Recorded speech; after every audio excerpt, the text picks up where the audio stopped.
This episode of the Party Loaded podcast is proudly sponsored by Audible.com. Check out their awesome catalogue of audiobooks with over 180,000 titles to choose from. And be sure to grab a free audiobook on us and support the show by visiting audibletrial.com/endgame. Let's party.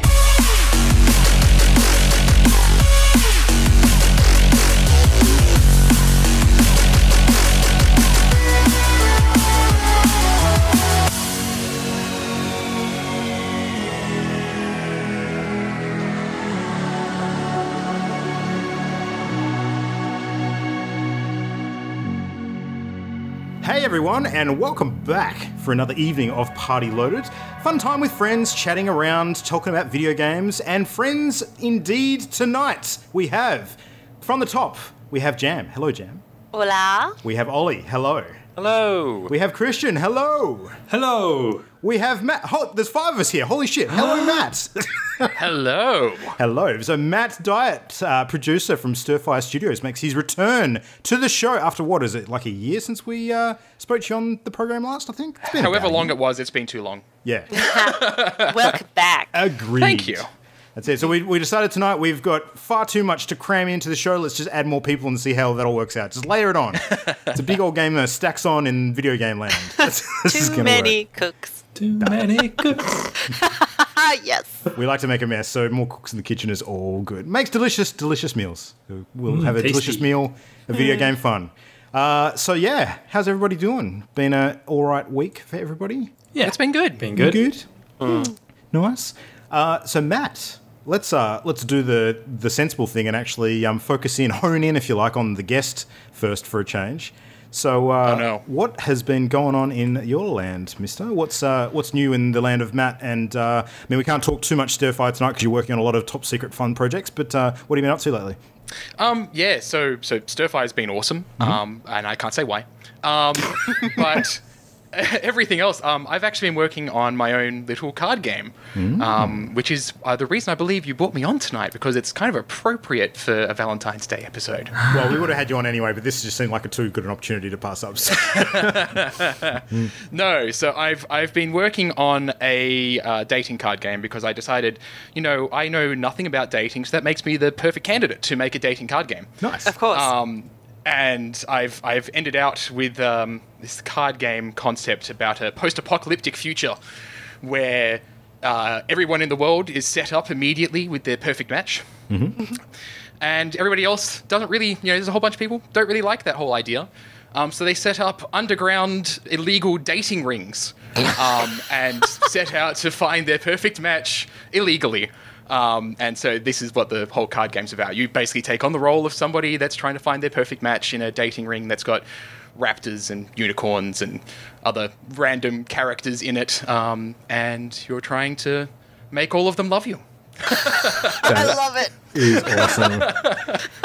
Now, I did happen to see you tweet recently that you were a little concerned that one of the recent Black Mirror episodes might be treading a little too close to some of the content material there. I was actually thinking that, just based on the description. Actually. Yeah. But having was- seen the episode in question, which I think is called Hang the DJ, is that the one? Yes. Yeah. Yes. When I watched the episode, oh my God, I'm like, oh, well, I'm going to have to toss out the concept now.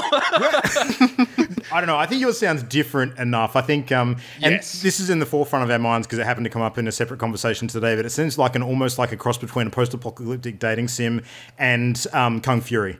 So, Yes. yeah. Yeah, like Still I need to really watch was. that. I was honing in on the whole humor of it, because there's a little bit of research, and you find, okay, there's a whole bunch of dating card games, but a lot of the time they're like, these are directed at people that are actually going on dates, and it's kind of like relationship building type thing. Yeah. And I'm like, no, I don't want that. I want something that's just hilarious and ridiculous and just completely unlikely. So this is like physical card game, not digital card game? It's a physical card game. Yep.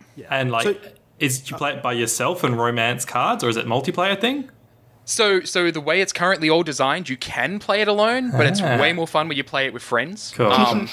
Like, I've got it set up right now so that you set up a bunch of cards that have character profiles, and you yourself use one of the character profile cards. And you can basically choose, okay, well, this character profile, I want to date that one. But the fun thing about that is it's very easy, because all the players use character profile cards as well, that you can have a game mode where it's not NPCs you're dating, it's each other. And you can be all like, well, I really like the unicorn over there, and the unicorn can be like, well, I don't like you, but I do like this other person. So there's multiple game modes in there, but single player or multiplayer, it's totally viable. That sounds super schoolyard.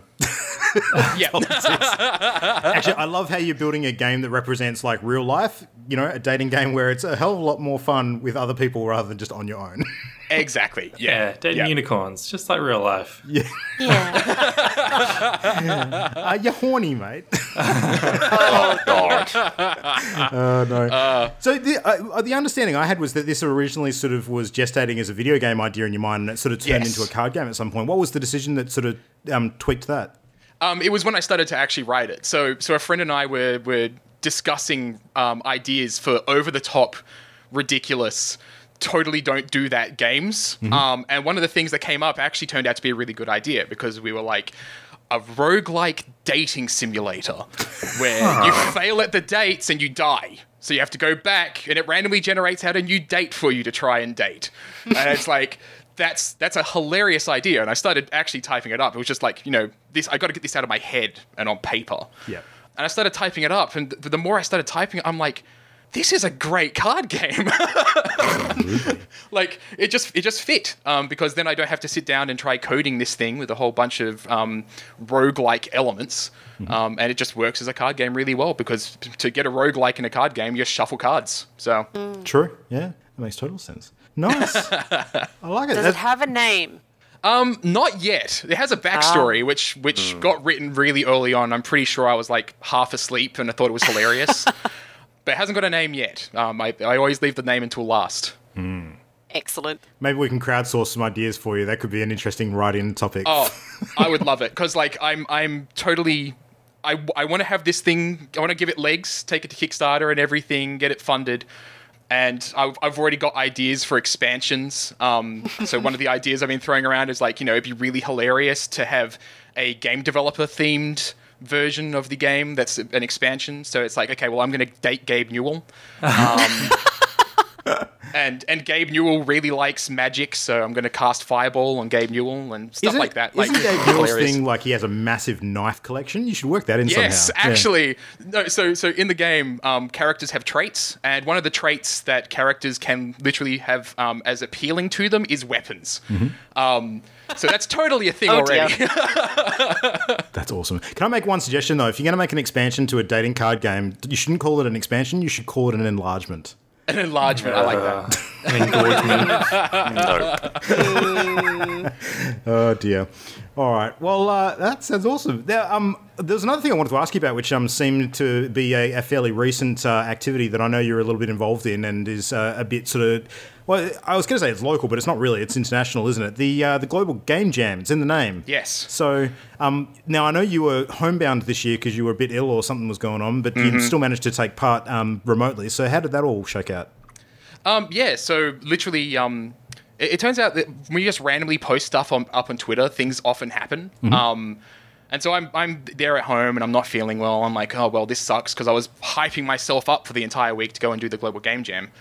I suppose actually some background for people that don't know what the Global Game Jam is. It's basically a thing where you have a whole bunch of game developers that get together at a site in their local city, and they will work for 48 hours to make a game. So like it's basically 48 hours of the thing that game development often does well, which is crunch.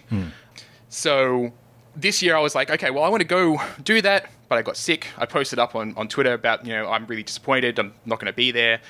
And Jess Watson, who's one of the game developers, a really awesome game developer here in Perth, saw my tweet and was like, oh, I'm not feeling that well myself either, but we could do an isolation jam and just work with the two of us. And I'm like, that'd be really cool. So we ran it past the people running the Global Game Jam here in Perth. They gave us the thumbs up to actually do it from home. And then we had Ben join us, who was our writer. And we made a game called Recapture. which is basically a video game. I'm apparently really into really weird games at the moment, but it's a video game where it's basically the Google Recapture interface. Oh, yep. But so to pulling back the curtain, we acted like we were using an AI to actually generate the game for us, because we were sick, so we needed an AI to make the game for us to make our lives easier. But when you actually start digging into the lore of our Recapture video game, it turns out the AI is actually going haywire, and it's basically suffering in this really terrible video game it's crafted around itself, and it wants to die. Jesus. So basically, like, I did the coding on it, and helped out with design and everything. Ben did the writing for it because it's a Recapture game with a shit ton of writing. And Jess did all the graphic design and the interface and everything. And basically together we've made what is basically, I'm calling it an alternate reality game. So if you don't know what an alternate reality game is, there's been a whole bunch of them. My favorite was I Love Bees, which was a Halo 2 alternate reality game, where basically it's a thing where it's a game that has bled into reality, basically. Like, you need to use real life clues and puzzles to actually solve what the game's setting out for you. So in our game, the Recapture interface goes and tells you, identify all the dogs, but the prompt images are all just cinnamon rolls. And when you go, well, there's no dogs there, and try to continue, the game pops up and says, hey, sometimes Recaptive actually bugs out. If you have any issues or anything like that, please check the README file. So you go and open up the README file, and it says, so yeah, there's currently a bug in the game where the AI mistakenly identifies every second cinnamon roll as a dog. So basically, the game has now made you solve a puzzle by stepping outside of the executable file, and the rest of the game follows suit. So there's actually a Tumblr blog we set up where Ben wrote an incredible AI-generated, I say that with finger quotes you can't see, but AI-generated recipe for cinnamon rolls. And it's incredible. So you actually need to solve one of the puzzles by going to this Tumblr blog and figuring out who it is that loves eating cinnamon rolls. And that's one of the puzzles in the game. It's really silly, and then it turns really dark. That's cool. Yeah, it was a lot of fun to work on. There's been some titles recently that have tried exploring that alternate, outside of the box thinking for puzzle solving a bit recently. I mean, Doki Doki Literature Club is one of the ones that springs to mind, and Christian knows more about that than I do because I think you've actually completed it, haven't you, Christian? Yeah. That had a similar sort of thing where you have to go into the README and edit something in there, and that affects the game, and pretty interesting. And I think the other one recently, a high-profile one, was Undertale. Had a bit of that, yeah. Yep, yes, I wouldn't know. Doki Doki is excellent. My partner actually went and convinced me to play Doki Doki, and I'm like, this just looks like a anime dating game thing, which is not my genre of choice. And you get 3 hours in, and you're like, oh god, please just make it end. And then it turns into something incredible, and it's been like one of my favorite games of the past year. Like, it's amazing. It is a long lead up to that moment, though. I feel like the 2-3 hours pushes people's patience a lot. It does. Yeah. Like, I would have quit way earlier if it weren't for the fact that I had my partners just going, please keep going, just trust me, it's going to be amazing. And it was, but it was suffering for 3 hours. It sounds like some TV series. I mean, there's a few shows that you watch that maybe take a few episodes to gestate and click, but when they do, things can get really, really good. So, yeah. Game of Thrones. Yeah, well, Battlestar Galactica was like that for me, actually. Like, the first few episodes didn't click, and then it was one of the greatest sci-fi shows I'd ever seen. So, it totally makes sense. Well, that's cool. That's really awesome. So, the Recapture game, is that going to sort of see a conclusion and sort of distribution at some point, or is this just purely for yourselves, or was there any sort of end game plan there? Or I've been really surprised by the positive response to it, because like literally when we were sitting there planning it, I'm like, I'm a really terrible programmer, so whatever we make, it needs to be broken and messy to hide the fact that I'm a terrible programmer. And we made it, and it was actually really surprisingly functional and not broken and messy, except for when we faked it, and it was faked well enough that it was convincing, and everybody I've been speaking to in game development even is like, is the game broken on purpose or not? And I was like, well, that's exactly what we wanted, because it works perfectly because it's broken. Yeah. Just as planned. Just as planned, exactly. So I would like to actually take it further. It would be really cool to release a game on Steam where 50% of the game isn't actually played on Steam. But we'll see. Like, right now, I've just gotten the post-Global Game Jam patch done for it because the very final puzzle in the game was terrible, and I've just replaced it. But I have a whole bunch of ideas there, and it would certainly be the case, like, so this is a shout out to Ben and Jess. If either of you want to work on it, I will keep on working on this thing. Absolutely. You could even make a website that you have to go to download the game, and you need to log into the website, and then there's a captcha to log in, and it's just the game, and you start playing it straight away. So one of the there's a YouTuber that I follow that actually did a hilarious video where it's this really intense moment after he's failed at entering a recapture, and everything starts going to shit and the game starts testing him. It's like it makes him play Dark Souls in the recapture interface and just like a whole bunch of stuff. And like I'm watching this and I'm like, I wish I saw this before the Global Game Jam because there's so many good ideas in that. That's cool. This could be the ultimate cross-promotion opportunity too. Like, just speak to a few other developers or games companies that you have ties with, and just ask if you can put Easter eggs to solve puzzles for your game inside their games. Yeah, it would be amazing. I'm getting like Frog Fractions vibes too. If anyone's played Frog Fractions, Frog Fractions is great. It's amazing. But like, I absolutely have considered that sort of thing because I know I was chatting with one of the Rumu devs at PAX last year. And I was like, I've still got this whole AI game idea in the back of my head that's kind of gone on hold while I'm working on crazy card games and Recapture games. And I was like, I totally want to leave an Easter egg in this story about Rumu. And they're like, that'd be really cool. And just this back and forth conversation, because it's very easy to patch a game and add an Easter egg, right? Yeah. So, yeah, no, cool stuff like that, especially among Australian indies. I feel like it happens. Like it should happen more, but it does happen a lot. Yeah. This is the kind of, Kojima level thinking bullshit that can, launch you into the stratosphere. So. Yeah. Yeah, because Frog Fractions 2 was like that. There's across like 24 indie games, like hidden puzzles in them. It's just amazing. And it took people like 2 years to find Frog Fractions 2. Yeah. And like games are coming out and people were like, is this Frog Fractions 2? It's like, no. Oh, that's great. All right, well, that is super cool. I thought we might all chat about another game that I know that pretty much all of us except for Ollie have been playing, but Ollie, I don't know if you've been watching more stream So lonely. this week. So there was an image posted during the week of like a crowded bar and this lone Destiny 2 player sort of at the bar surrounded by Monster Hunter World, people drinking and playing and having fun. And it was commented that this basically represents Ollie at the moment, just remove the Destiny element. So, Yep. That's me. Aww. Everyone's playing Monster Hunter World but me. You poor bastard. Anyway. It's great. It's okay. It means I have a life. Yeah. It's all right. I can play PUBG instead. Ouch. Hooray. Oh, really? That's what that means. I see. Well, let's do the right thing by Ollie then and have a decent chat about this game. So. Hooray. All right, well, Jam, let's get you to do some talk and give Matt a break for a minute. So, Monster Hunter World update, where are you at? Have you entered Epilogue yet? And how are you finding things since last week? I have fallen behind. Everyone's overtaken me, I think.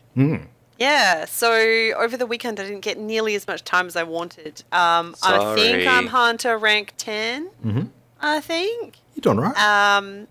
So I'm just before the start of the Endgame content and still loving it. But I've spent a chunk of time sort of jumping into other people's fights and helping them out to help them catch up. And then the one day I wasn't there, everyone took off. That's Sunday when I told you to game lots. Yes.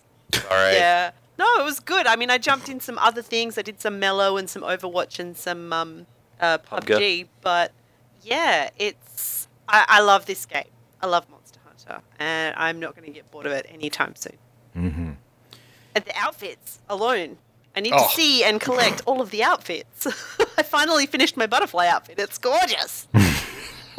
You got the Horizon Zero Dawn one coming up real soon that you can look forward to. That's why I have to rank up quickly so that I can do it. And Christian, we were talking about this like yesterday. I think there were some other exclusive ones on their way too. Like there's a Mega Man outfit. There's a Mega Man Palico outfit, and Street Fighter. They're doing like a Ryu and Sakura skins for the Monster Hunters.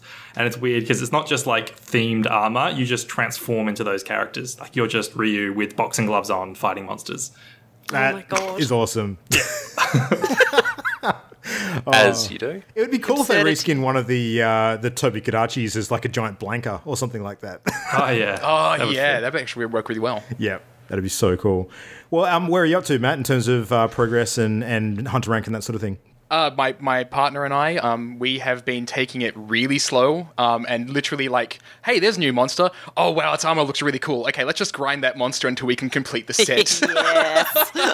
like every single time. But this is actually my first Monster Hunter game. Like I've not been a huge fan of Japanese style games in past, and so going into Monster Hunter, I was like, I'm not really sure if I'm gonna like it. And then it clicked with me in a way that I was just not expecting, and it's a lot of fun. I am very much on that wavelength too. Like I didn't know what to expect, and in the beginning I was thinking, I don't know if this is exactly going to be my kind of thing, but there was a moment where it clicked, and everything was just like, holy shit! I can see the longevity of this game in particular. So yeah.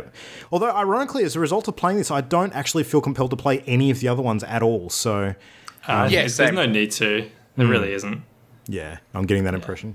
Now, Christian, you probably progressed further than almost anyone I know, except for our other friend Adrian. I think I've overtaken him actually too. Oh, there you go.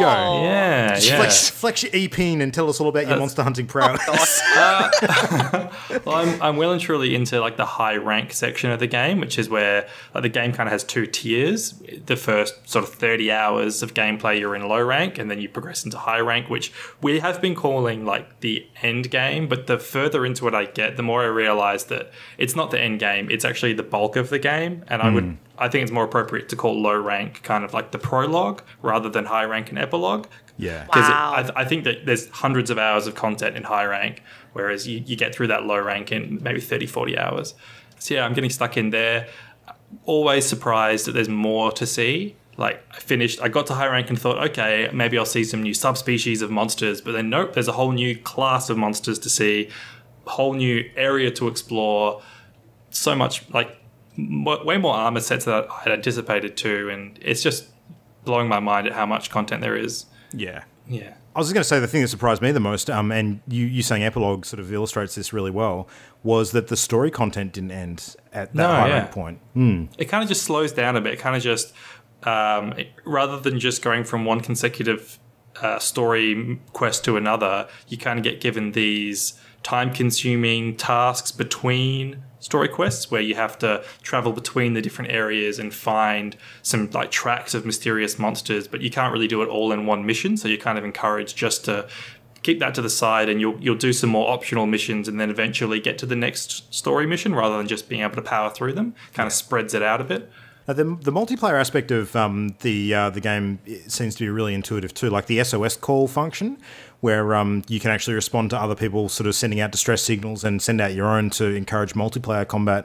I mean, it scales really well with the monsters getting tougher when you've got more people sort of coming in to fight them, but the fact that everybody is generally hunting for more components to craft armor sets and weapons and things like that gives everybody a really good incentive to actually get in and help each other. And it's very clever how that all sort of plays in together and gives you motivation for sort of playing together as opposed to soloing the whole game. I mean, you can, but yeah. You can tell it. I really like, this is the first Monster Hunter where the single player and the multiplayer have been integrated together so much. Like previous titles have all had multiplayer, but there was a sharp divide. If you were playing solo, there was no like SOS system. You weren't in an online session with other players you could join up with. You had to actually go to like a separate town area and log into the multiplayer, and then there were different missions, different quests to the single player. Yeah. Whereas World, it's meshed it together really nicely, and I wouldn't say it's as seamless as Destiny, but it's approaching that. Yeah, for sure. So having come from Destiny, it's pretty clunky. Yeah, it's got some like that sort of obtuse Japaneseness to it, where they don't really care for making everything simple and easy to understand as long as it gets the job done how they want it to happen. Yeah. Yeah. So I was going to ask, does everybody happen to have a favourite monster that they've fought? Like, because of the challenge it poses or the look and design or just anything like that? Is there a monster that you enjoy seeing more than everything else? So, Jam, if you had to pick one, what would you pick? I don't. I mean, the puffball was funny. Oh, yeah. Paolumu? Yeah. Yeah, Paolumu. Fighting that with my glaive was a peach. It was awesome. Because he couldn't touch me. But no, not really. I don't think I've seen enough content to decide. Yeah. I just got through... What did I just fight? A Rathalos and a Diablos? Mm-hmm. Mm-hmm. And they were neat. Yeah, they were pretty cool. Anjanath. Anjanath, fire-breathing T-Rex. Yeah, he's a bit of a bastard. I'm really impartial to the Pookie Pookie with the giant long tongue and the huge gullet and spits poison. I think just the design of that monster is really crazy. I quite like it. Christian, what about you? Do you have a favourite? It's really hard for me to pick, but I might have to go with the Rathalos, which is like kind of the poster child for Monster Hunter. It's the classic sort of D&D looking dragon and there's just something quintessentially monstery and awesome about it that I just love the design. Yeah. Giant spiky poison tail. Yeah, it's just a big dragon. What about you, Matt? Have you got something that you haven't turned to dust enough? I have something that I hate turning to dust. Yeah. My partner and I are huge fans of Barroth. We call him Rocky Boy. Yeah. And we hate killing him. Because he's such an innocent big bean. Like whenever you've heard him enough that he's running off and limping and does that big little leap along that little canyon area, it's like, oh, yeah. Do I have to go kill him? That's funny. I actually happened to see Lucy O'Brien over at IGN wrote an article today all about the emotional response that the game sort of tries to elicit when you actually are beating these monsters up and get them limping for their life and trying to escape you as the player. Mm-hmm. It's like monsters. The comparison she drew was that seeing a monster sort of limping off and trying to avoid death was almost like the equivalent of seeing an entire henchman's family and friends when you're wiping them out in another type of game. So, the comparison makes a lot of sense. I feel sorry for Jagras. Poor dude is such the underdog. Yeah. Gets picked on by all these giant monsters, and you're just like, oh. You can befriend them though. Like you can actually get them to hunt for you. The Jagras. The little ones, yes, but the giant one. Oh yeah, great we Jagras. we just like, hey bro, yeah bro, see ya. Like walk past, no fuss, not worth it. Just blow them away. We're cool now. Yeah. Absolutely. Well, I might just chat briefly about a game that I've been playing. Me about my favourite monster, Luke. All right, what's your favourite monster, Ollie? You're a jerk. I was going to say the Kirin. Is it Luke? Kirin? The Kirin? It's Kirin. That's a real thing. Have you been looking, like watching? I have, motherfuckers. I'm just trying to remember. Just because I'm not playing it doesn't mean I'm not keeping up with the lingo and the gameplay. You know more than me. Kirin is cool. Which one is the Kirin? You probably might not have seen it yet. Kirin? How do you say it? Oh, okay. I'd say Kirin. Like the beer. Okay. Yeah, Kirin's cool because it's like quite unique. Its design. There aren't really any other monsters in the game like it, which is cool. Think the ice dogs from Star Wars? Oh, yes. Yep. Now imagine a unicorn version of that. Oh, yes. Adrian was talking about this the other night. And Simo as well were talking about unicorns being in the game. I haven't physically seen one yet, but I was aware that they existed. So can you date them? Quite.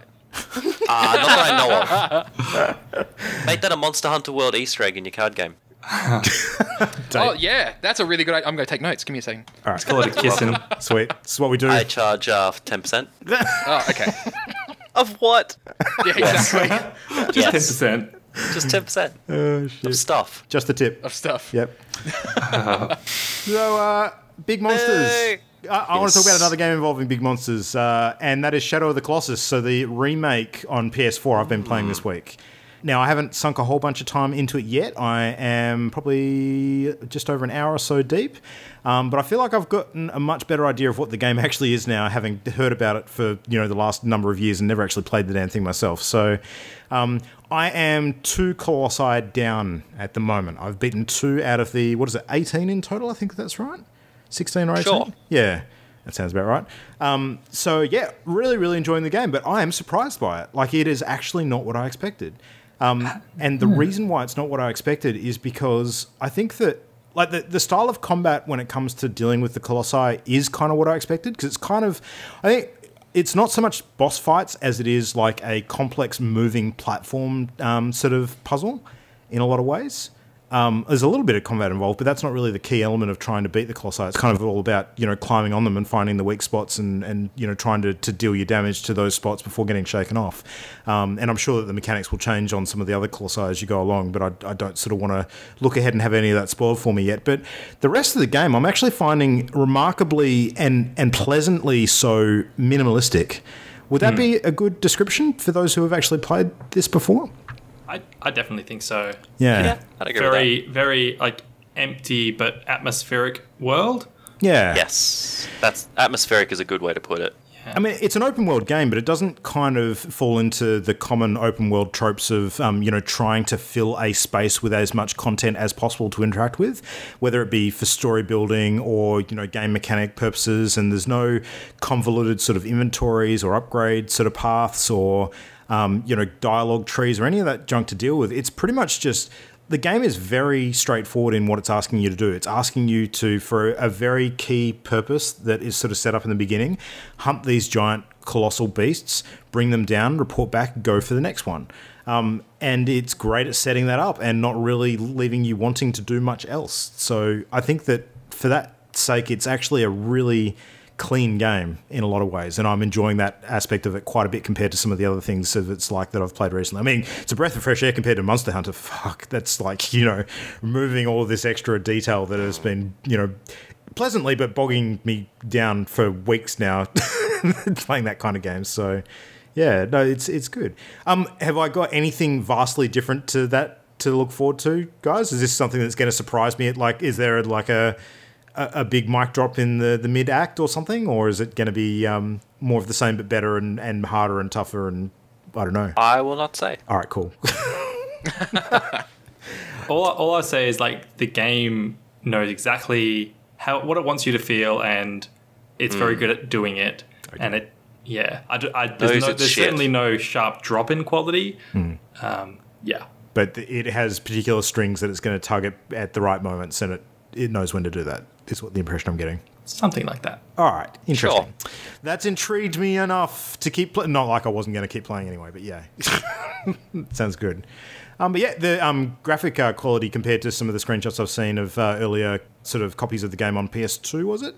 Definitely looks like they've done justice to the recreation of the setting. And I will say I've heard a lot of whinging about the camera sort of perspectives in the game, and I kind of have to echo their sentiments in a lot of respects, because the way this camera works and the way that it sort of zooms in without warning at some moments of the game where it seems uncalled for by the positioning that you're in is very off-putting. And it's something that if I was going to criticize anything, it would probably be that. It's just a weird sort of quirk of the game, I think. So I'm just very, very glad we have a version of it other than the PS3 port, because that was really flawed, the PS3 version. Oh, right. Because the stamina mechanic in the game, where you have to, like, the grip mechanic was actually tied into the frame rate of the game, and by increasing the frame rate on the PS3 port, it messed up your grip meter, and it was much harder to fight certain Colossi, and it made some of, like, the time attacks, where it's like a time trial mode, made some of them basically impossible to complete. Just because they hadn't thought about that, whereas that bug has been fixed. Yeah. Wow. Okay. As the game dev in the room, that's a rookie mistake. Yep. Certainly not one you'd expect to be attributed to a game of this status. So Dark Souls did that too. Oh, really? Shame. Wow. Yeah. Okay. The PC port, their weapon durability was tied to frame rate. And yep. Yeah. I remember that. Ruh-roh. Oh, well, you know, that just makes the game unreasonably tough, which is Dark Souls all over, really, isn't it? Yeah. Call it a feature. Call it a feature. Yeah. Absolutely right. The fish swim away from you. It's a feature. That's a reference very few people will get. Yeah. Call of Duty, let's dive into a bit of news, just because we're going to run super late otherwise. So just a few things we want to hit on tonight, some quick ones. So any Disney fans in the room, the long-awaited Kingdom Hearts 3 trailer has finally dropped. So you can see that just about everywhere online that matters. Well, actually, no, it's not on our sites. Not everywhere that matters. But apparently the new world is a Monsters, Inc. world, which, yeah. Hooray. Pretty cool. Any Monsters, Inc. fans? Mike Wazowski. Yeah. I'm on a podcast. Yeah. Oh, that's brilliant. I gotta say, in terms of providing them with ample resource for like generating nameless foes in a game like that, Monsters Inc. World seems like a really smart choice for them. A lot of content to mine from there, so yeah, it's interesting. The other one that was rumored for a while, which didn't end up coming up in the trailer or the reveal, was a Frozen world. But I don't know, maybe they could add that potentially in the future if this is the sort of game they want to do DLC or expansion content for. So we will have to see.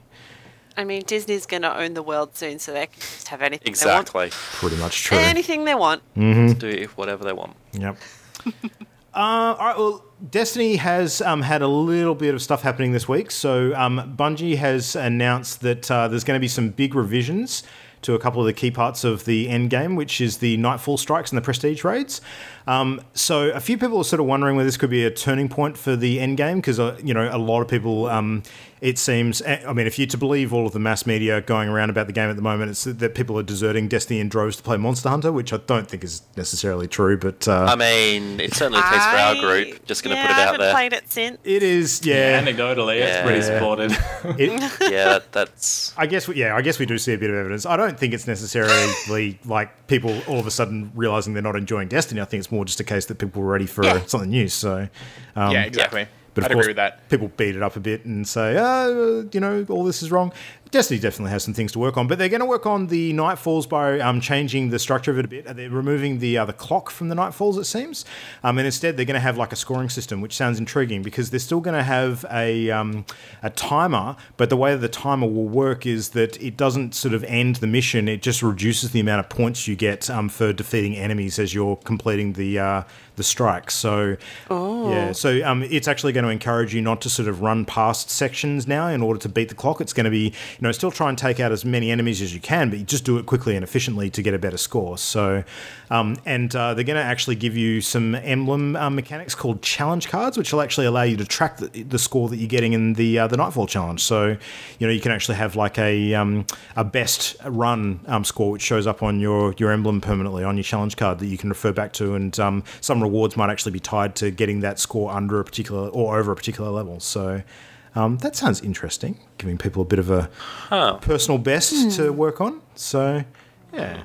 And they're looking at a similar kind of thing for the Prestige raids to actually make them, a bit more of a challenge and have some more loot of an appreciable level to the amount of challenge that you're facing. So they're looking at a major overhaul for that as well. So yeah, all leading up to the other bit of news, which was that Bungie have all but confirmed that Destiny 2 is going to get a major expansion later this year. So we already know there's another DLC sort of drop coming in, I think it's May, along the lines of what they did for the Curse of Osiris.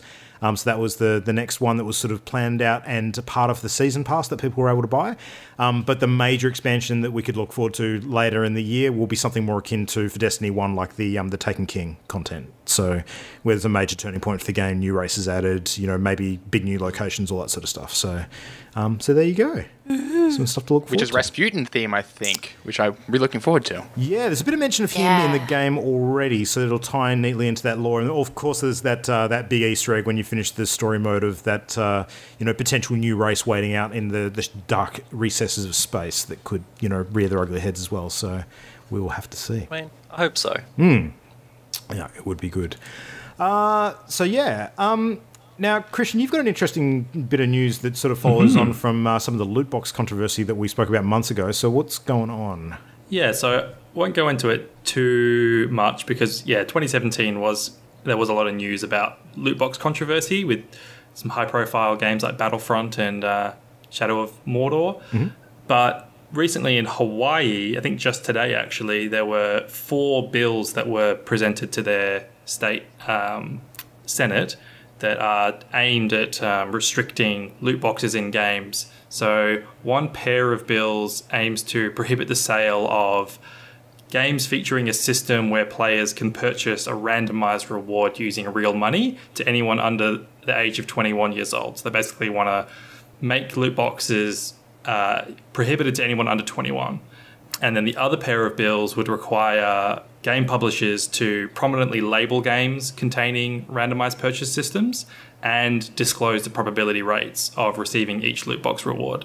So they're not trying to ban them, they're just trying to say only adults, the odds have to be stated and it has to be clearly labeled. Okay. And now this is only Hawaii, but the way that their like ESRB system of rating works and the way game certification works, this can have like implications for America or the rest of the world. So yeah, interesting. Setting a precedent. Yeah. Sounds a bit more in line with some of the rules that exist in China at the moment. Definitely the probabilities one. That's in China, yeah, at the moment. But the 21 years and older one, I think that's interesting. Yeah. So Matt, as the development professional in the room, do you have any sort of thoughts that you're able to condense about loot boxes and how you have sort of viewed the transition over the last few months? Is that something that's been a big talking point for you professionally? I was afraid you were going to ask that question. Yeah. I'm of the opinion that there's good loot boxes and there's bad loot boxes. I don't think all of them need a flat outright ban, but I think some of them go way too far and are definitely abusive towards their players. I'm personally like of the opinion that if I'm going to be spending real money on a game, I'd really like to just be able to buy the things I want rather than buy things that I randomly get. But then at the same time, like Gachapon is a thing for a reason, right? So it's like it's really hard to kind of say what the middle ground is there that's the right solution. But personally, I would prefer to just buy what I want and just be done with it. Yeah. Certainly games that give you both options are not a terrible sort of way to do it either. Which is cool. Absolutely. All right. And Jam, we had a bit of a surprise over the last 48 hours about a game that we particularly love and that I know you played this week. So what's going on? Yes. I think Ollie wanted to take this one, actually. Oh, yeah. Ollie, jump in. I did, because you guys talk about everything else. Go on. So Armello, a game that I'm really getting back into quite a bit, actually, because everyone else is off playing Monster Hunter World. And it's got an update coming out. So they're actually doing a big 2.0 coming out towards the end of this year, and they're doing a Road to 2.0 sort of roadmap, and the first thing is actually coming out Wednesday the 14th, tomorrow, which is really cool. And that's going to be some new cards. They've revealed a couple of them. It's essentially themed around merchants, so you can play stuff to a settlement. It'll have an effect. The two they've previewed is at dawn dusk, you get a little merchant icon on that town, and if you rock up at that town, you can get a follower, or you could get a treasure, depending which card is placed.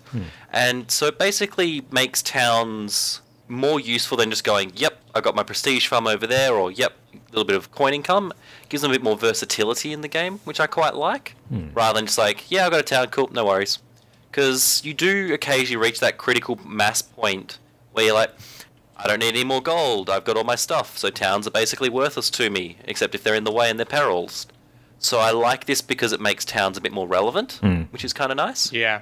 So yeah, they haven't revealed any of their later updates, but there is a lot on the actual roadmap, which is very interesting. I'm just loading it up now. How many things was it? I think it was 5 or 6 sort of steps. Yep. 1, 2, 3, 4, 5. Yeah, 6 steps before version 2.0, and that's including this current February one. So yeah, it's very exciting. The fact that they're still putting effort into this game, they still clearly want to support this game, is really, really nice, because it's a really good game. Yeah, probably selling. And the additions have all been so well themed and so well balanced too. Yeah, exactly. Don't just like have some more dice skins. It's actual like game mechanics, new cards, that sort of thing that actually do affect how the game plays, which is really nice. Yeah, keeps it fresh. Like I think what Armello did really, really well is that we haven't really had a really excellent board game in forever.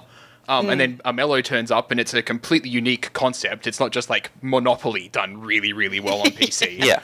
And it's excellent fun to play. Like, I've had so many friends that I've been like, hey, you should really get this Australian-made game and play it because it's amazing and I love it, and it would give me the ability to play with you and kick your ass.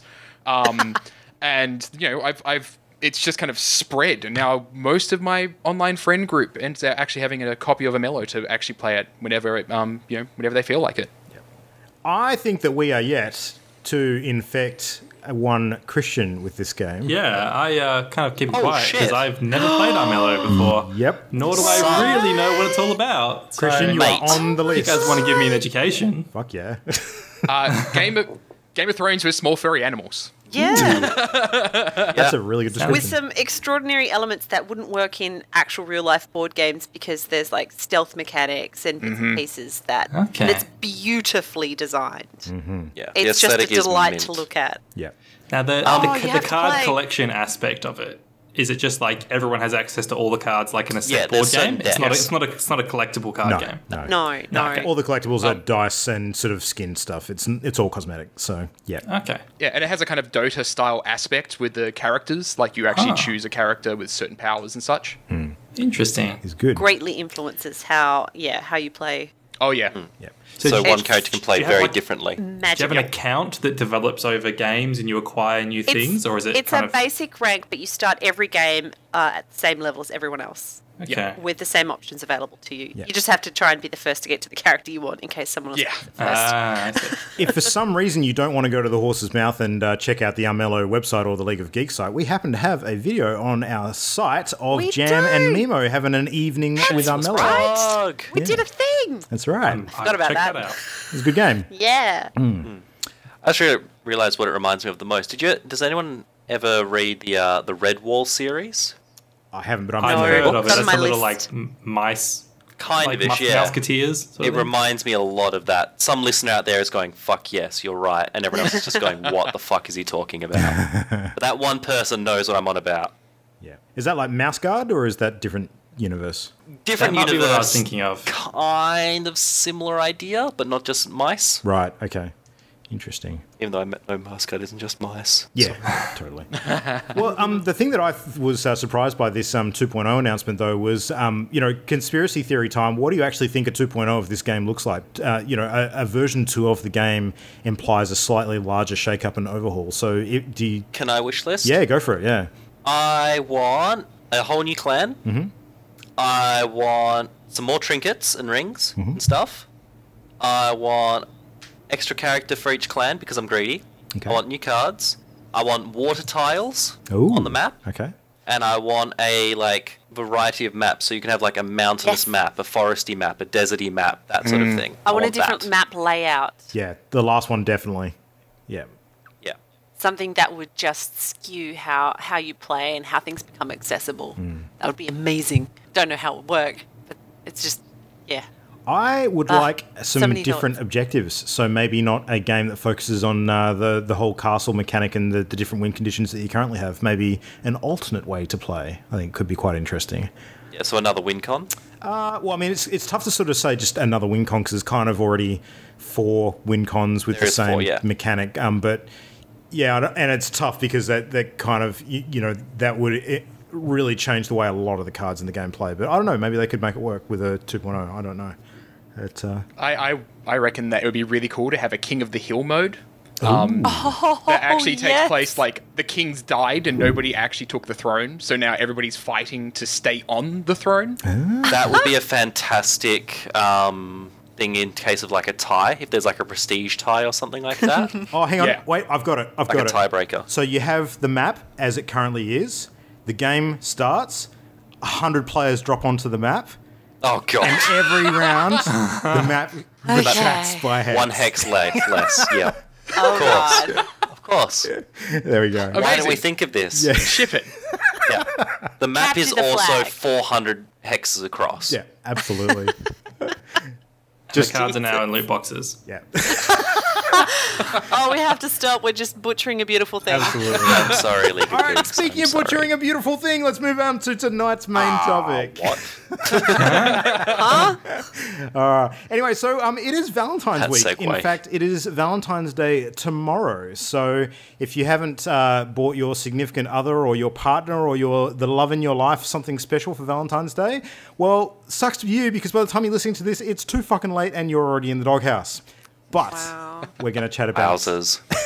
it tonight. Luke, your word association worries me. Why is that?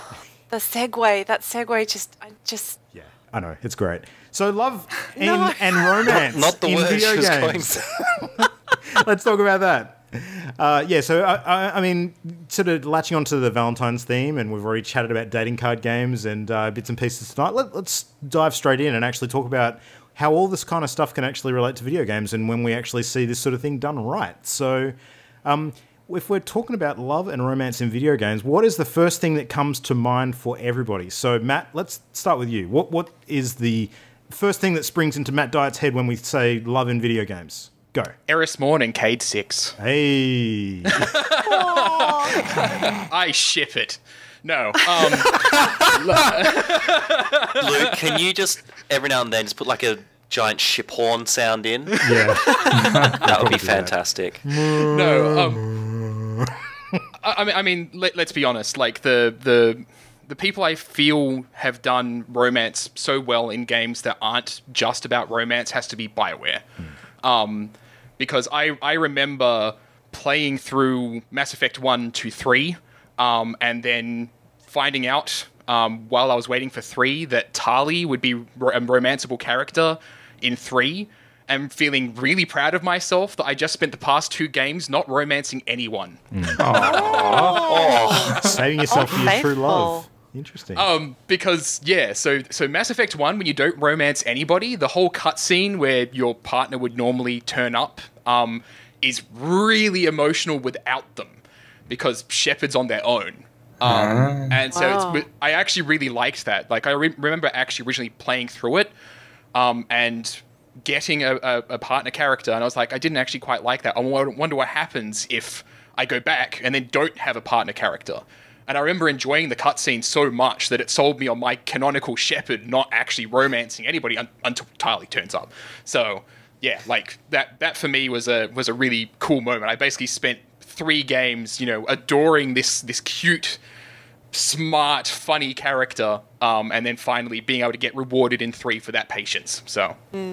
Tali's always been an intriguing character for me in terms of it being built as a romance option into the game. The fact that you can only ever see her in her helmet is a weird case because, I don't know, it's almost like the video game equivalent of hooking up with someone and only being able to do it with the lights off. You know what I mean? I like almost like you learn to love them for who they are. Yeah, I know. There's a message in that, I think. There is. I find it really interesting that the other really popular character that turned up in 3 that people absolutely adore also similarly kind of has a not so great looking face after they're horrendously scarred that people still learn to love because of their personality. Mm-hmm. No, I'm talking about Garrus, of course. Yeah, I was going to say it's Garrus, isn't it? Yeah. Garrus is my Mass Effect match, my dreamboat. Mass Effect 1, 2, and 3, straight through with Garrus. Aww. Yeah. Why couldn't Garrus be gay? Does he really need to be? He's an alien. I was No. boring. I went Caden in 1, and then 2 rolled around, and no one else felt right. And I just did not romance in number 2. And then we got back together in 3, and it was sweet because it was understated, and every now and then the little bits of dialogue between Shepard and Caden would just mention something like, oh, you were, gone when I got up this morning. Just really subtly like, yeah, things are happening in the background, which was really nice. Mm-hmm. But it's the Garrus and Tali thing happening right at the end that I was more invested in because I didn't romance either of them and they hit it off. I was so excited I was kidding. I can just imagine you sitting at your desk, clapping your hands, being like, and now kids. What? You kids. have no idea. That's so cute. And my relationship with Garrus meant more to me than anything else in the game as my bro. He was my number 2. So Your wingman. suddenly I was just so happy for him. I was just so happy. They grow up so fast. Yeah, so it wasn't just my player character's romance that I enjoyed, and it was the other stuff happening in the background, which was kind of neat. That's one question I wanted to ask on this topic of romance in games is, do we prefer watching a love story in games or inhabiting a love story in games? What do you guys prefer? See, for me, that's literally like a depends on the game style thing. There's no hard and fast answer for me for that.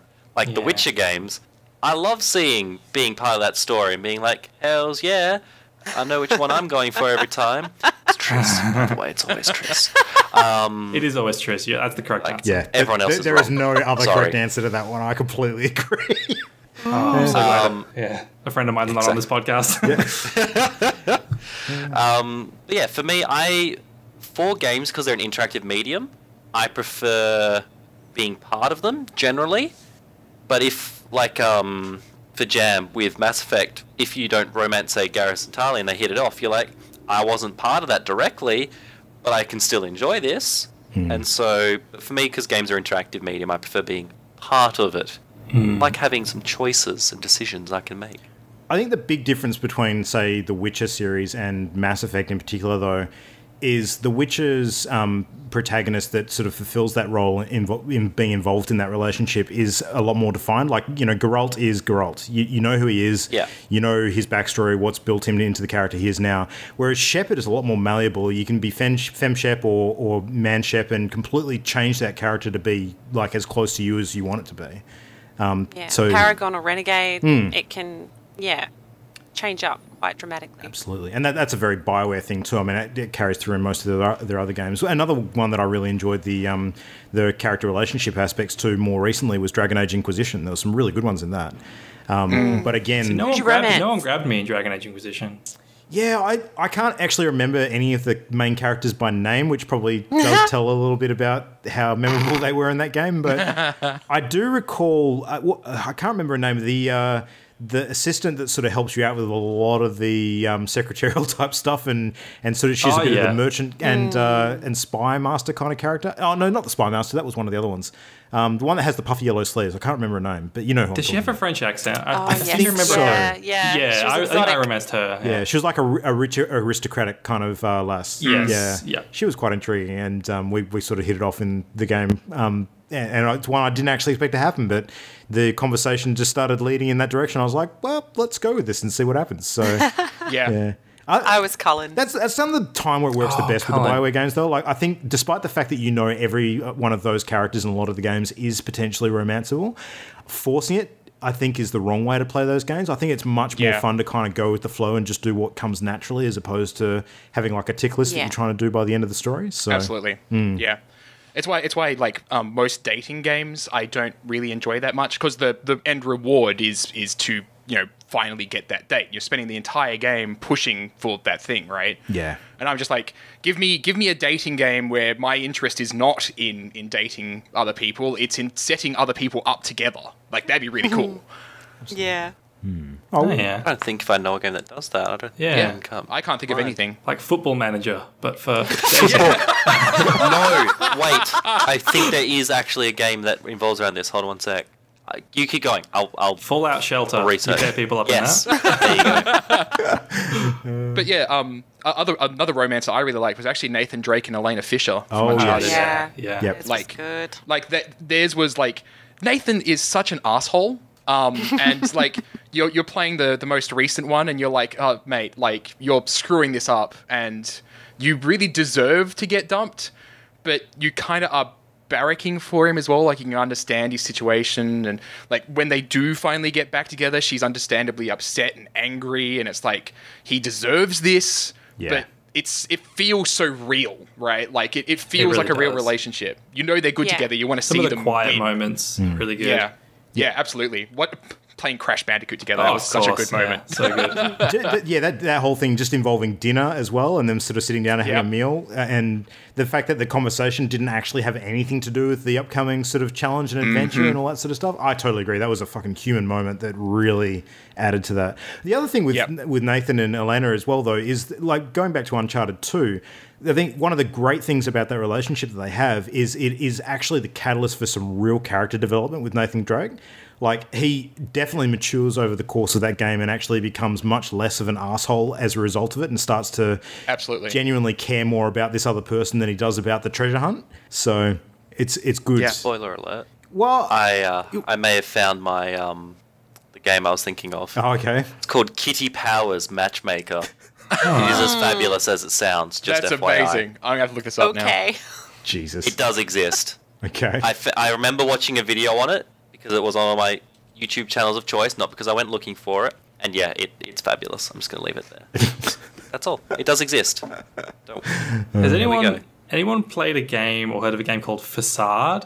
It came out about 10 years ago. No. Yes. And it like explores the sort of ugly and awkward side of romance where you are the third wheel at a dinner party where the couple start arguing and you're sort of stuck in the apartment and they like turn to you and ask you questions, and then the input is actually you type sentences, and it has like a natural language like understanding in it where it will pick up on the sentences that you write and find keywords and things to like validate your responses. But it's just super awkward because you're kind of having to toe the line between like, who do I side with, what do I say, and it's just way too awkward, but interesting as a game. Yeah, it's a super unusual game. Like, it feels like a global game jam game. The sort of level of quality it's achieved, but the stuff that it's running in the back end to do what it does is super fascinating. And it's almost like, you know, unintentional relationship therapist the game. Yeah.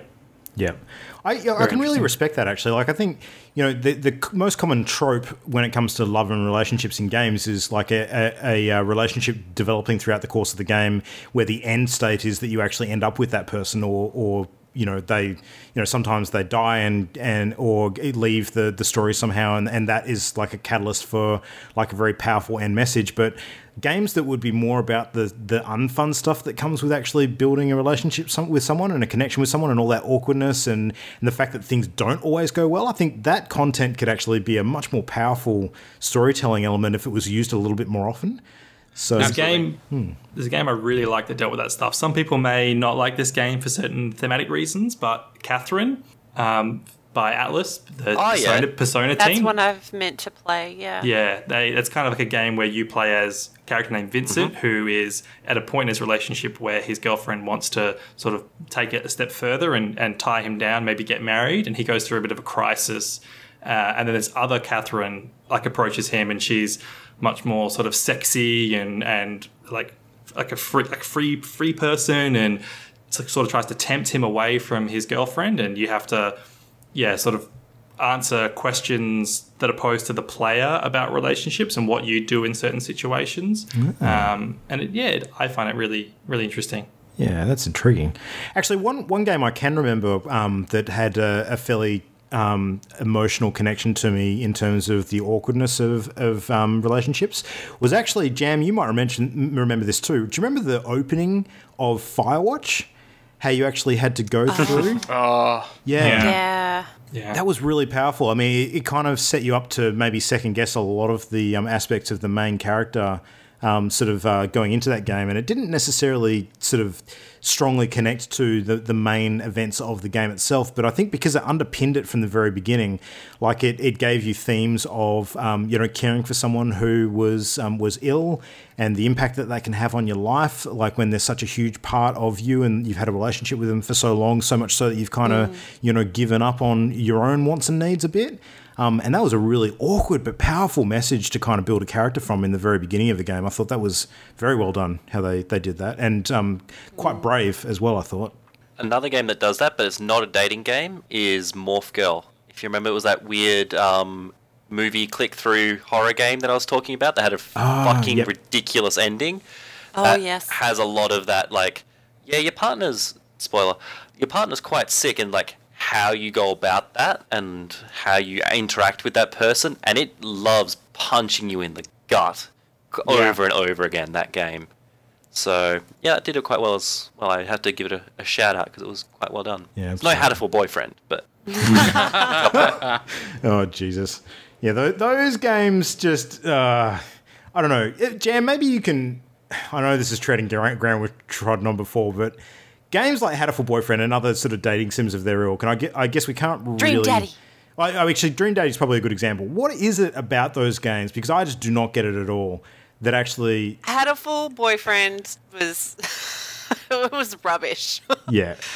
It was just a bit of a laugh. Dream Daddy was great. Dream Daddy injects, like, humour and it just makes it entertaining.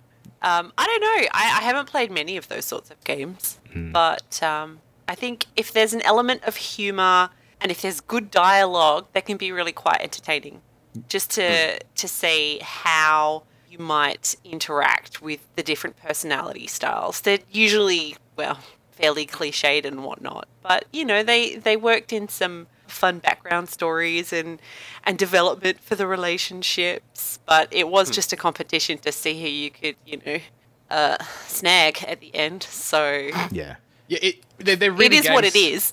They're really games that are like they ride on their ridiculousness, right? Yeah, like yeah. I have a friend that is a huge fan of Hatterful Boyfriend because of how ridiculous it is. Like they have a favorite bird and everything. Like they adore that game. And it's not because it does a really good job of telling a romance, but it does a really good job of kind of taking what you expect and flipping it on its head in a game where you already are expecting something ridiculous, right? Yeah, and that can be great fun. Like, look at Sims.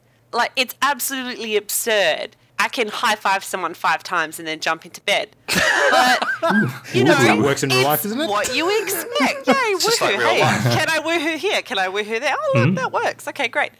It's a bit of fun. It's supposed to be ridiculous. It's not meant to have any realism to it. It's just, you know, entertaining and helps you pop out babies so that you can try and get some legacy stuff going on. I've been playing The Sims 4 recently, and I really? actually kind of like the way they changed The Sims 4 up.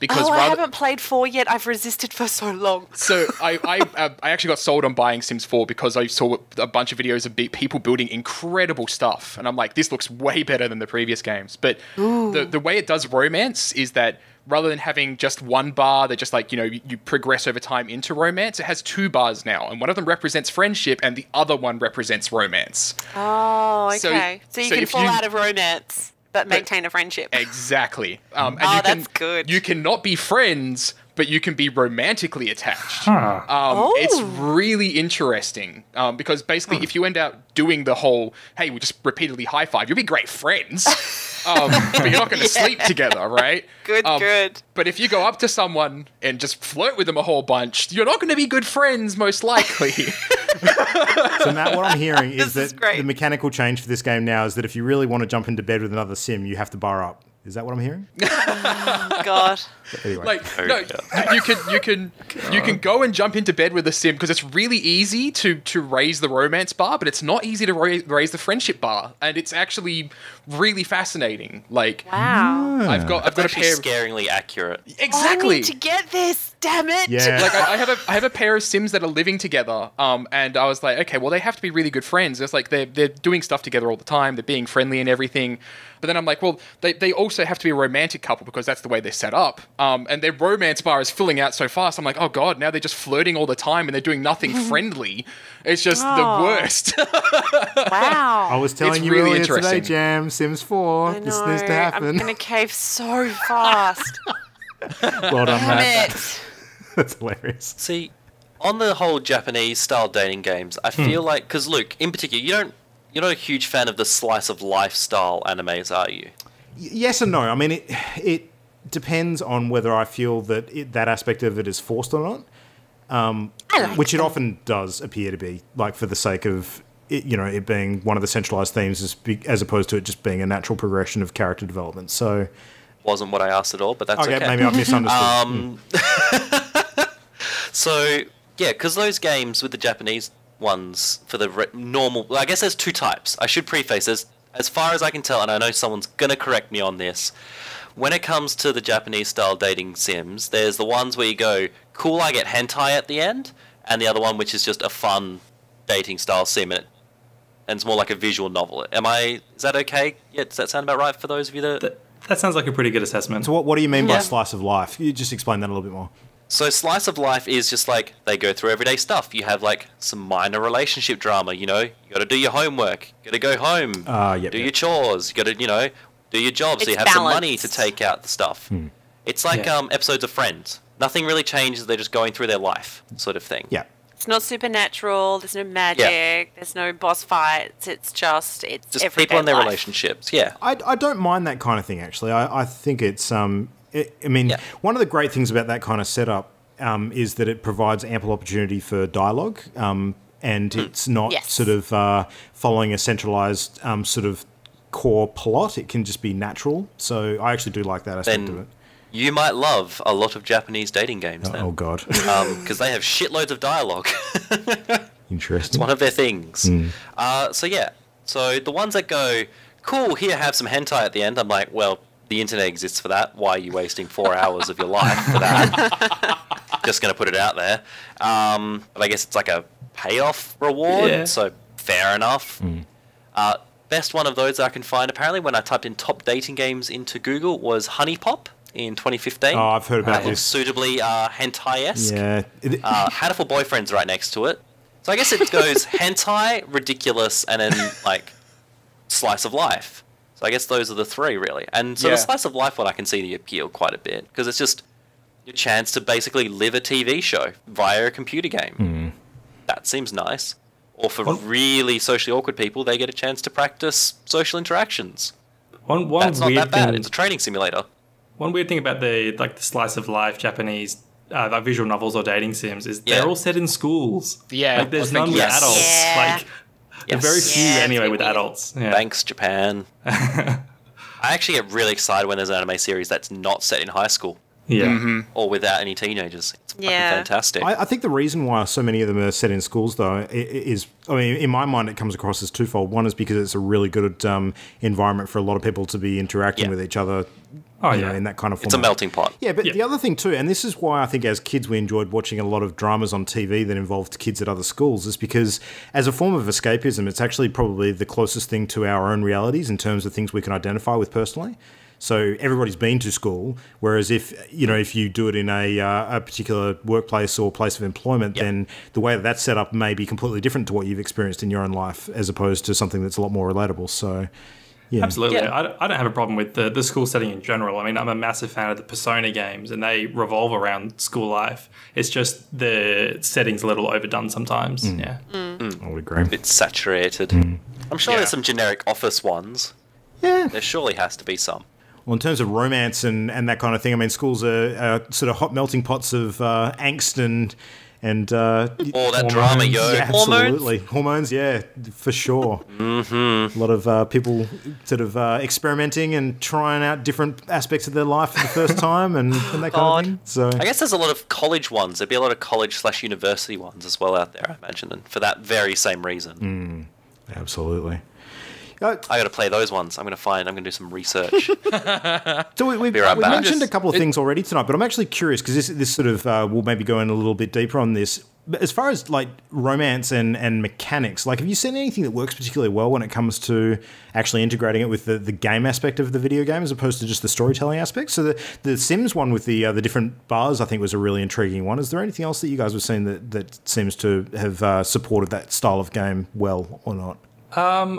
I'll just quickly mention Catherine again. That had a neat system in it of like text messaging, where you'd get like a message from one of the Catherines, and then you could scroll through various different like SMS responses, and just the way that it appears on screen is very like real seeming, where you'll type out one response and then to go to the next one you'll actually delete that response and type it again, and it kind of represents that uncertainty and that like nervousness of writing a text to somebody in a relationship. And then based on the responses that you choose, you'll get different responses back and etc. I like that. That reminds me a little bit of Florence, which we have spoken about being out this week. So the whole text bubble kind of mechanic, which I know is only one aspect of the game, but that reminded me a little bit of what we saw at PAX last year with that. So yeah, that'll be interesting to play the full game of that. For me, the mechanic that I quite like is not necessarily just the direct conversation stuff that you get, but when, say, for example, the person you're romancing is a companion, say, during the game, and you do certain activities or acts that then they go, yeah, I like that. That's good. Or, no, I hate that. Don't be a dick. And I like that because that feels very natural, because everyone has their things that they like and dislike. And so by having that being a passive interaction, I quite enjoy that, because you can be like, doop-a-doop-a-doop, this person didn't like what you just did. I'm like, so they don't like this. Okay, without them like overtly and explicitly telling you. It feels a lot more natural that way. Yeah. But in a weird sort of way, though, is overt and explicit. But if you get to know the character involved, then maybe you can anticipate some of those responses. So exactly. I guess the purpose is if the game's actually forcing you to behave in a different manner to please one of the characters within the game, it's kind of done what it's intending to do. Yeah, exactly. Or vice versa, if a character is reacting negatively to what you're doing, but it's what you choose your character to be doing, because that is how you believe your character behaves, and that's not, that's a relationship that shouldn't be easy and should have its difficulties, because you shouldn't automatically get an in with every other thing in the game. Yeah. Or whatever it may be. I think Persona 5 was really good, because you started from a place of mutual interests based on your personality traits that you developed, and then worked through a bit of a storyline and some events with shared experiences and, assisting and helping before you get to the point where a relationship becomes a thing. So it's this slow development that requires, effort over time, and it was really good. And well done. One's actually just popped into my head from what you were just saying, Jam, in terms of effort and persistence over time, that I think actually has a really good relationship building mechanic in it, and that's Stardew Valley. So do you remember that one, how that worked? I didn't get super far in it, but I was, oh my gosh, who was I romancing? The artist. What was her name? Purple-haired lass, or, no, one of the guys. On the lake. Near the lake. Oh, near the cow place. I roughly remember. Anywho. I can't remember his name, but yeah, that was cute. A lot of the characters in that game, one of the things you are ultimately trying to do is to be on as good terms as possible with as many people in the town as possible, because there's various different, perks and reasons for doing that. But sort of heading towards the late game, you can actually develop a budding romance with one of the characters of your choice if you consistently work at it over time.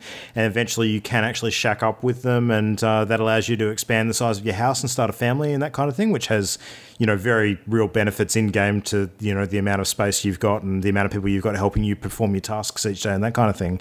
But the way that it plays out is you actually have to, very persistently visit that person in town, and you've only got a certain number of hours per day to sort of get everything you need done. So you are spending part of your resource to do it. You actually need to find out what kind of stuff they like. So some of the items you can gift them, they might have really adverse reactions to, and some of the things they might actually really, really like. So...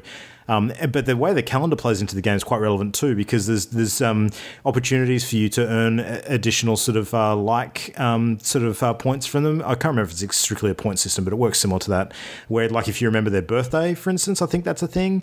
Also, there's events where if you have a good standing with a particular person, like there's a flower festival dance that you can actually take part in, and if you dance with that person at the right time, you can get a big boost in the relationship as well. Very interesting how that one's structured. It's quite detailed for a farming sim type game, but adds a really good level of detail to that. I thought that was very well done. So, yeah, there you go. I'm personally a big fan of Grand Theft Auto 4, and if I take somebody out bowling every night for a week, they'll eventually fall in love with me. Nice. Unless it's your cousin, Roman. I had nothing useful to add. And if you strike out, you can just take him into a back alley and let your pistol do the talking. Oh God! No. I like when I can decide for myself that there's romance and it's a real thing. Like my guardian and Shax. Yeah, we're an item. Swear to God. Oh Jesus! He's so passionate. Oh my God! He's my favourite. Eris Morn and Cade 6, as I said before. Good God. All right, well, anyone got any closing thoughts? Any particular weird and wacky character combos you'd like to ship before we close this one out? Anyone got anything? Not shipping, but I did end up with a list of the good and the bad while I was thinking about this. Go for it. Okay, so these are like dot points. I like it when the game allows characters to maintain their individuality and not just conform. When there's consequence and accountability for actions, realistic dialogue, subtlety, humour, and choice. I've enjoyed in games, and the bad list is bigger. Really bad models for the kissing and the whatnot. Oh my God!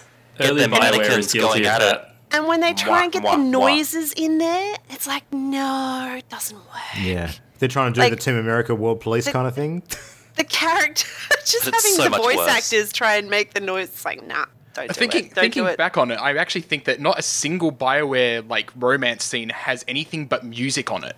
Yeah, I appreciated that. Probably a good reason for that. That reduced the awkwardness. Some of them were still way the character models did their thing, it just looked awkward as hell. The shower scene in Mass you were Effect 2, with. awful. Yeah. It shouldn't be too formulaic. It shouldn't be, hey, there's these 3 landmark events, and if I just tick, tick, tick, then bang. And also, sex shouldn't equal winning. Yeah. That's my big gripe with the Mass Effect ones. Okay. No quick time events. 2. God, Kratos. Wait, in the sex scene Assassin's Creed had like a kissing thing in one of them. I can't remember. Okay. Right at the start. Button mash to God awarded succeed. that. Yeah. Jesus. Poogie in the Monster Hunter world, quick time event romance right there. Dear God. And then, cliches, predictability, bad dialogue writing, repetition, and just brute force, high five, high five, high five, high five, high five, love me. So that was my list. Any romance that includes the following words is not for me. Your princess is in another castle.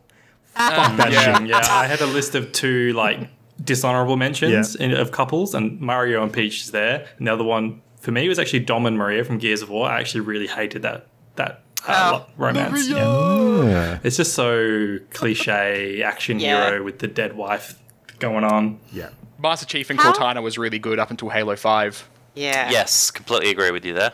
On Mario and Peach, how does Mario not realise he's the side chick? Yeah. Dude. Yeah. One of the surprise entrants I'd put in the decent romances in recent history category, I think, would actually be the one that's played out in the last 2 Wolfenstein games. So that's actually been remarkable. I forget the lady's name, but BJ Blazkowicz, he basically meets up with his later becomes wife. I think they do get married at some point. I'm pretty sure. Yeah. He's getting cared for her in a mental hospital. And she basically, joins the cause in the fight against the Nazis. And, ridiculousness ensues because, to be honest, it does get to points in the, Wolfenstein 2, the new Colossus, where, his then pregnant wife is basically grenading Nazi soldiers while sliding under blast doors and crazy shit like that. But the way that they actually handle some of the more human moments, I think, is actually really well done and not done for the sake of, pumping a laugh out of people. It's actually, a lot more... real in terms of how they are loving each other in the face of such adversity and finding common ground to kind of build that relationship from. So it was strangely well done for what it was. So yeah, I think I entirely agree. But being inside of BJ's head, and just his justification for why he was keeping it quiet, that he knew he was dying, and there's so many relationships where the men just big, super strong guys, they seem completely unemotional, but they still get the girl. But you're inside BJ's head, you hear this justification, and it's he is a big softy at heart, right? You take that away from it, and you feel for him. You know he's making the wrong decision by not telling her, but you feel for him and why he's doing it that way, right? Even though on the outside it's going to make him seem cold. Yeah, absolutely. See, I'll just chime in very quickly with my relationship pick, Companion Cube.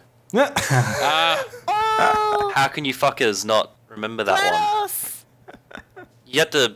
I can't even spoil it because it's so heartbreaking. Yeah. Heartbreaking.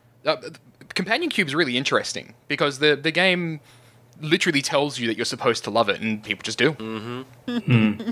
Yeah. Yep. Project. Yeah. It has a love heart on it. You're supposed to love it. Okay, I will. And then it makes you do terrible things, and you feel really bad about a cube. Oh dear. And what was the other one? Oh yeah, Lydia from Skyrim. Oh, that poor wench. Shut your Carry face, my Lydia. shit. I'm carrying 3 dragon skeletons. Shut up. Oh dear. Yeah, I felt sorry for her. I'm pretty sure at one Until I point, abandoned her. for all my whinging about Lydia, at one point I realised that I may have accidentally got her killed at some point and reset an hour and a half back. Aww, to where I had her again. Well, she had all my shit. The real reason emerges. Yeah. Oh, that's funny. Yeah. All right. Well, a good chat about a slightly different topic for us tonight. So, love and romance in video games. If you've got a particular love and romance in a video game that you think is memorable and tickles your fancy and is a bit different, let us know. So, Ollie, how can people get hold of us to give us feedback for this episode and all of the contacts? They can do the following 4 things. They can email us at mail@partyloaded.com if they're really old school. They can go to the Facebooks where we have Party Loaded. If they're the new school, they can do Twitter at Party Loaded Show.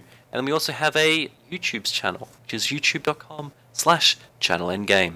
And check out the Armello vid that we talked about earlier in the show, because that's a good fun watch for anyone who's not familiar with the game. So, and it was an earlier version, but yes, it was relatively intro level, we think. Yeah, it was reasonably so. Without being beginner. It's pre one of the more recent updates. There's a couple of slight differences to the game, but I think it's a remarkable video, and that it's probably one of the only ones we've done where Jam hasn't been cussing like a sailor, so... I tried my best. The self-control is real. I was so good. Oh, no.